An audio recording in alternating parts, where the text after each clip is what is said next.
So I'm a postdoc in the Egg Disease Project at Uppsala University. And today I'll present a short procedural report on our experiments, genre classification for historical medical periodicals. So this is an ERC project that studies the histories of patient organizations in Europe. Our main source material are the periodicals of these patient organizations from England, Germany, France, and Great Britain.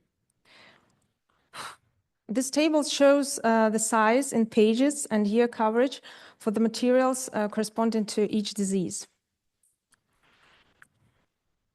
So our OCR model did a good job at recognizing most common layouts and fonts, but there are still remaining issues with complex layouts, disrupted reading order, and we conducted some experiments to tackle some of the issues. And we also noticed that OCR errors are frequent in creative texts, such as advertisements, humor pages, poems. We further explored what kinds of texts occur in our materials, and we found them to be very diverse, yet similar across all magazines. Different types of text can occur side by side within the same page, an administrative report, an advertisement, and a humor section, for example. We realized that our topic models and term counts do not take this into account, and that they are likely to be biased towards the most frequent text types. So we found genre to be a useful concept for distinguishing between kinds of text, since genres are associated with communicative purposes of the authors. Oops. Being able to classify genre moves us towards our key objective, which is exploring this data from multiple perspectives to make historical arguments. Particularly compare the evolution of communicative strategies across countries, across diseases, across publications, and also analyzing how term distributions and topic models change within these genre groups. So how does genre look like in our data? Here's, for example, poetry. An example of an academic report about studies on pancreas. A legal document, a deed of covenant. An advertisement of chocolate for diabetics. Instructive messages such as a recipe or doctor advice, dietary advice. Patient organization reports about their meetings and activities, as well as narratives about patient lives. Due to scarce annotated data, we explored zero-shot and few-shot learning. And for zero-shot, we ask whether mapping labels from publicly available datasets to our custom ones can yield good performance on our test set. How will it differ across datasets and models? And for the few short, how does performance change with different train sizes across models, and whether prior fine-tuning on the full dataset can help to considerably increase performance? So general labels were defined under the supervision of the main historian, and we tried to make them useful to separate content in our materials, and also general purpose as possible to use the classifier on similar data, for example. And here are the genres and their brief definitions. So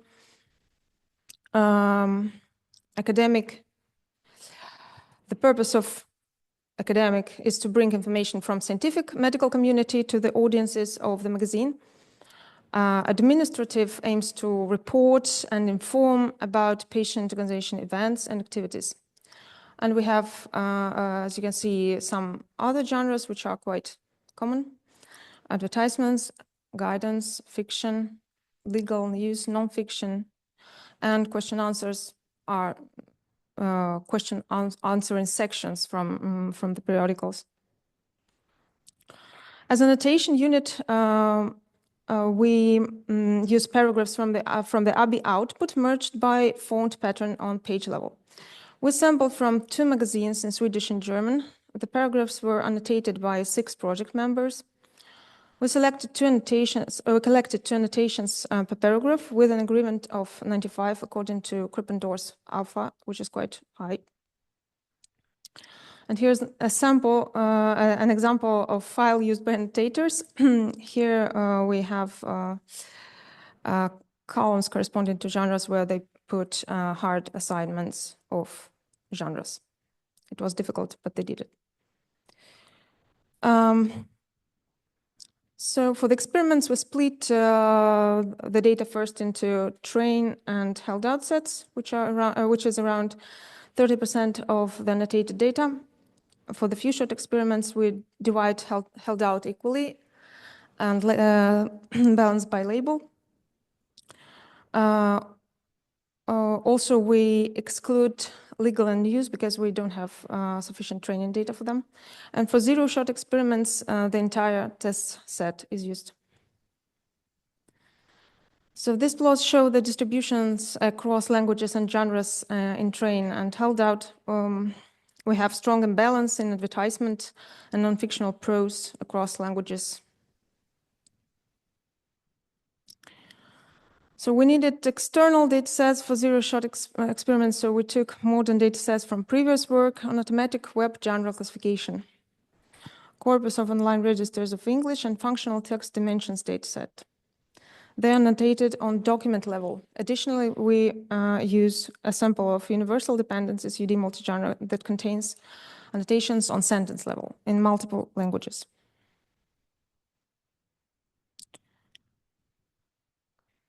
So genre mapping was performed independently by 2 annotators. For the final mapping, we only chose assignments with full agreement.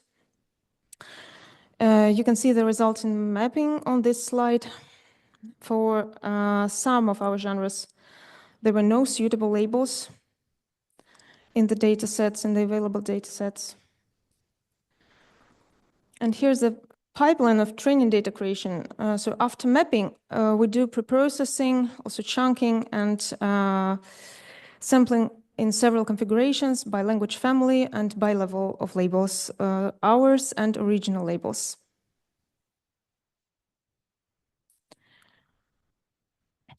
So we use multilingual encoders for these experiments, which were successfully used in previous work for automatic general classification. Historical multilingual BERT is interesting for us since it's pre-trained on historical multilingual newspapers and includes our languages as well. So after fine-tuning on all configurations, we get 48 models, and the metrics that we will show later are averaged across configurations.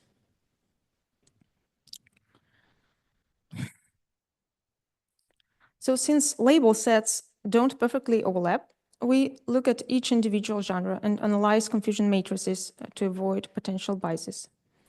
As a baseline, we take the state-of-the-art web genre classifier and consider only the most similar labels.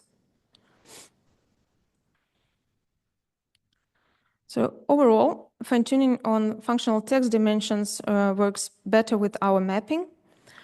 In most configurations, there is no bias, and metrics per genre are quite good. We will further show them in the table.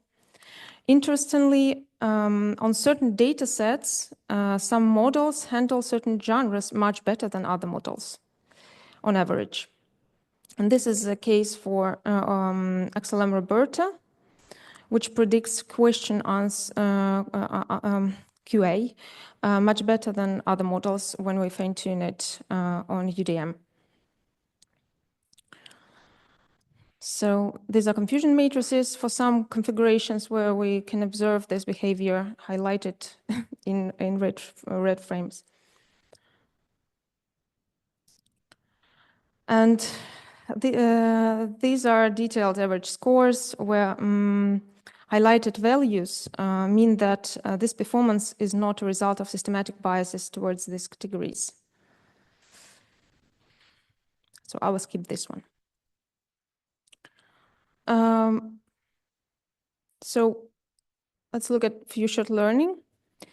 You can see how models performed with different data size, with and without prior fine-tuning on the entire data set, which is marked with MLM when it is fine-tuned. Prior fine-tuning is clearly an advantage, and we see that it boosted the performance for the historical model, the orange line. It even outperformed all other models by a small margin. So we examined the detailed scores and found that this performance is mostly because, unlike other models, it keeps recognizing the difference between fiction and non-fiction with the full dataset size. In other models, especially XLM Roberta, there is a drastic drop in performance.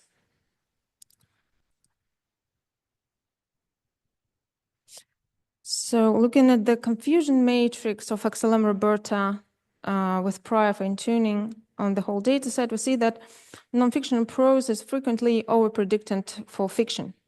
Both genres in our data contain narratives about patient experiences.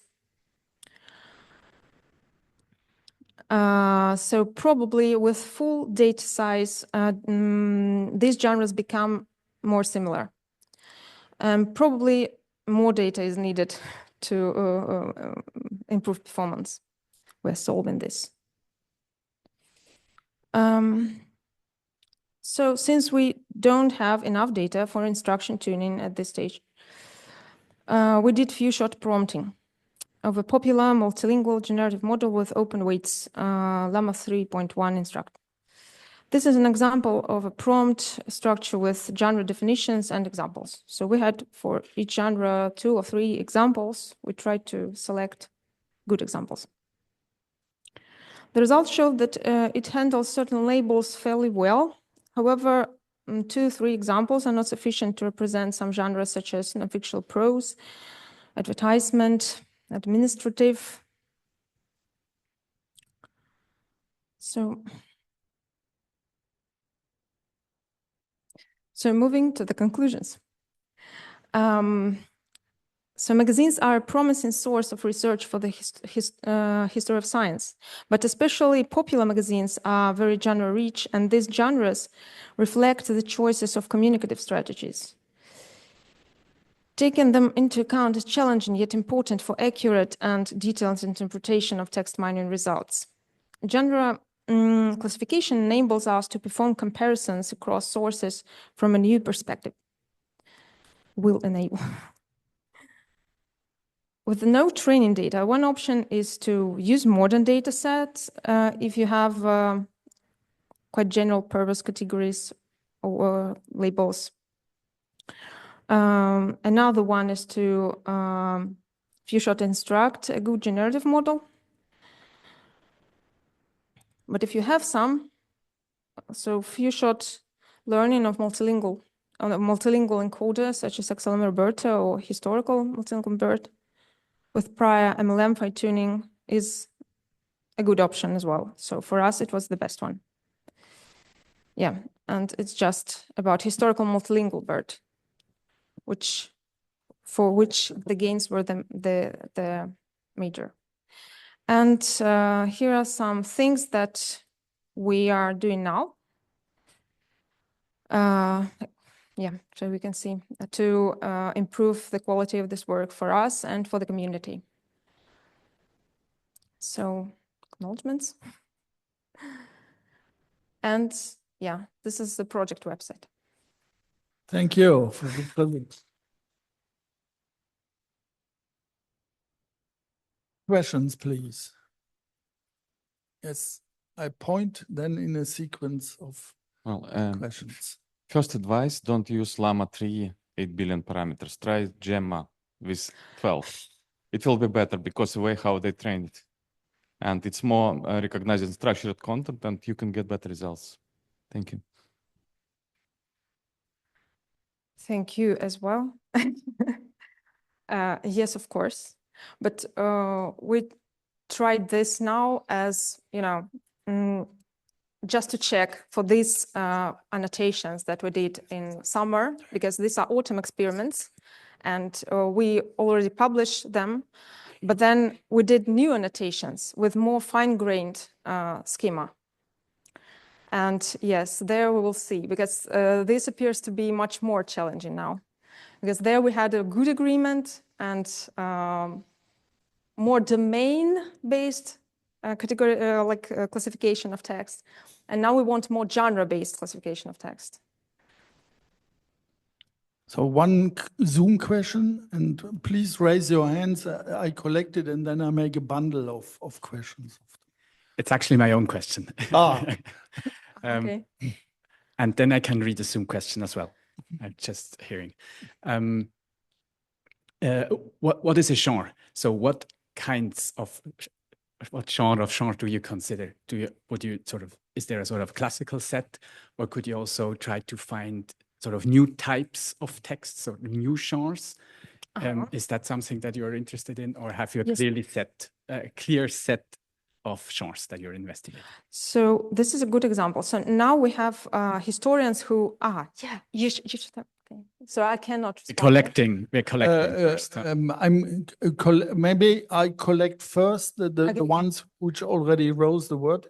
If you can remember. I may forget, but okay. Yeah, if it's already too much, then you give me a sign and you start answering. So let's try with the next three. So there's one in the Zoom. Should I take that? Go ahead with the Zoom question. question. So the first was genre definition. Yeah. Then from Modurita Mitra in the Zoom is, why did you not use more advanced and larger proprietary LLMs like GPT-4 or Claude 3? So we are now using them for... Let me just collect, 3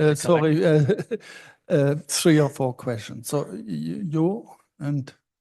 I forgot already. I will try to remind you. Thanks for the talk, Yeah. and it's a bit in the direction of Adrian's question. So, what is a genre, and how do you handle overlap of genres, or the models? How do the models handle overlap of genres? Do they create a new one, or do you create a new one, or how do you say, okay, it's this or that genre? And just one other remark, maybe have you tried, because in the beginning you talked about OCR problems, have you tried out like the vision models, for example, Mistral OCR, which came out just a few weeks ago, which is it's a lot now, which might be able to solve these problems. Thanks. Mm-hmm. Okay, you want to bundle it now. So we have the genre question as the bundle. Okay. And then the kind of model applied as a second group, and then we continue. So first the genre complex. So in this talk, I tried to show you that how we arrived to this type of separation of data. So we noticed that text mining methods, their results like topic models, term counts, they can be skewed because and they were in some primary experiments before we did general classification. Because of very frequent genres in our data. So their term counts eat other term counts, so they dominate.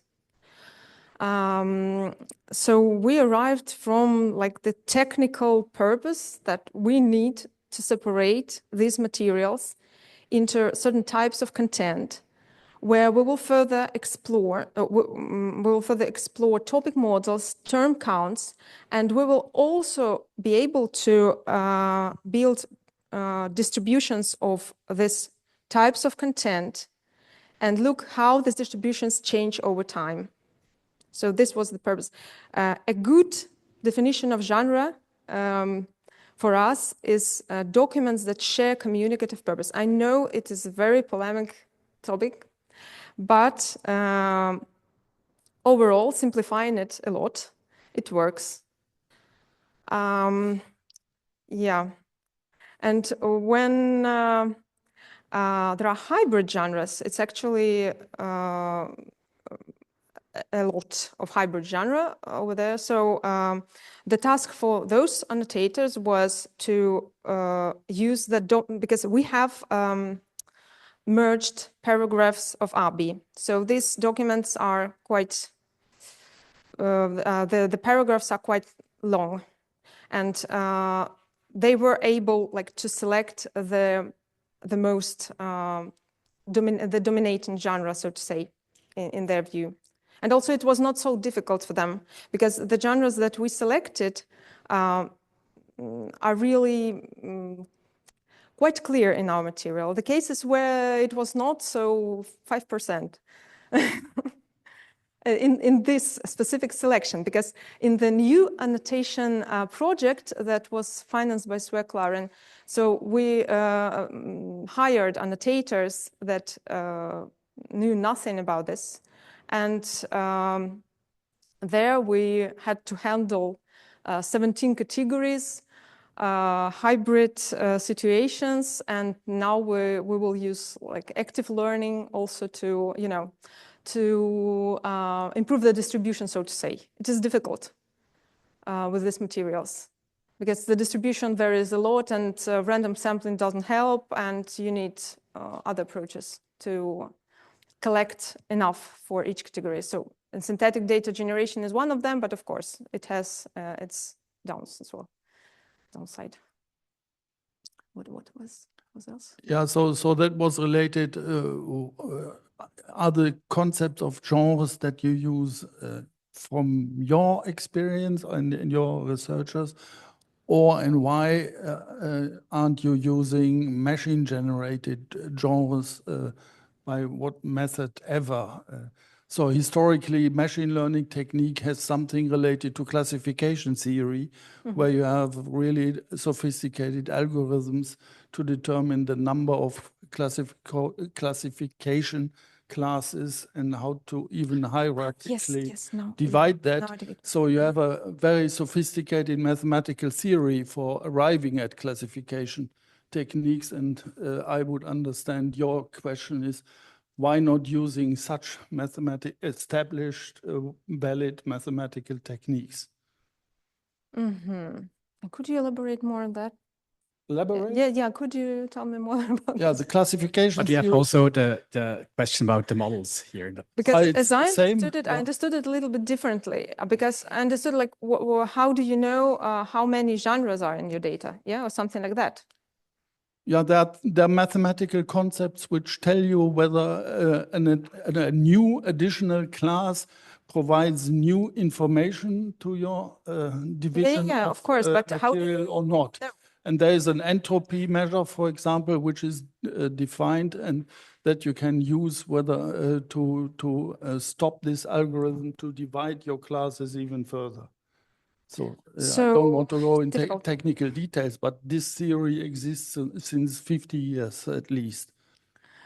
Yes, but in this case, I think it's difficult because, as I've said, there are hybrid genres.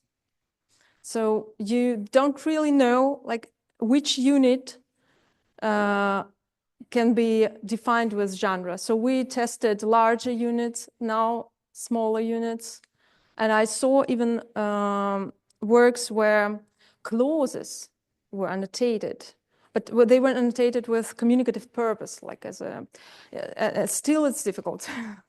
And there is no major agreement. By the way, I wanted to say that, okay, if someone else. So the other question which I remember was Adrian's question, why not using more sophisticated LLMs? Yeah, like GPT-4 and Claude 3, it was from the Zoom.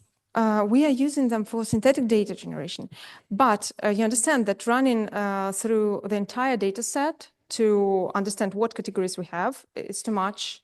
But we plan to run some kind of a teacher-student model thing on the whole data set so that we have more or less understanding of what have we missed.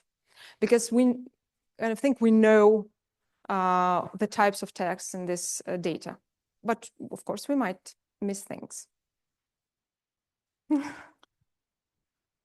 Other questions? Yes, please there, and Malte then, yes. 2 questions. Thank you. What are the historical hypotheses that you're working with right now?